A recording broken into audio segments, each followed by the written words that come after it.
name is Tori Ferguson. I'm going to talk about the ADEA, which stands for Age Discrimination in Employment Act, and which was originally instated in 1967. So pretty much older workers need jobs, and that's like the premise, if you will. So they cannot create arbitrary age limits on job positions. So like, this applies to employers with over 20 employees and employees that are 40 years or older. And so pretty much if they are qualified, they should be considered for the position, and if they are able, they should be considered to the position regardless of an arbitrary age. Like, you can be 45 and still obviously do a job, and that's pretty much what this protects. If you're an older person that needs an income or wants a job, needs a job, you should be able to be considered for a job, and you should not be in extended unemployment because of discrimination based on your age, is what this covers. So you must be paid the same and given the same rights and privileges as any other employee in the company, and there can be no age requirements in hiring, promotion, discharge, compensation, terms, conditions, or privileges. And this is enforced by the EEOC, which stands for U.S. Equal Employment Opportunity Commission. Sorry, I was reading that directly, so I didn't get it wrong. And so if you're an employer and you have over 20 employees that are private or public, you cannot discriminate based on age.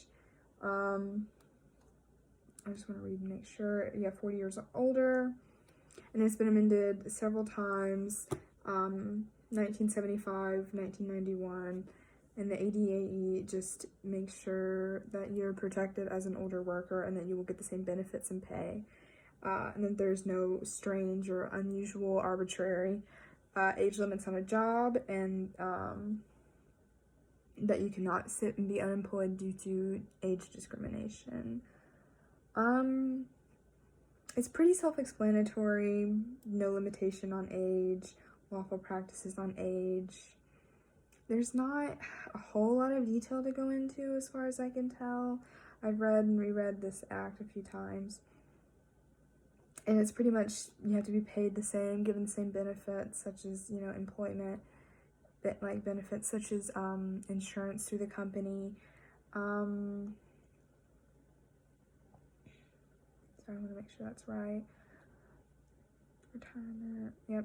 And like if you're a senior, obviously the benefits that you already have through retirement, if you've chosen or you were available for those still apply, and but you can still lawfully get a job and not be discriminated against just because, you're over the age of 65, which is a senior. So other than that, that's pretty much it for age discrimination. Benefits, have to remain the same. Compensation remains the same. The employer just pretty much has to treat you as any other worker, despite the fact that you were over 40, which I understand that previously, if you got too old for a position previous to 1967, they'd be like, oh, you're too old, you're gonna fail this position, we need somebody younger. So it just pretty much prevents that and creates no weird caps so that you can keep your job for really as long as you want. So that's what I got out of this, the ADAE, again, age discrimination in employment.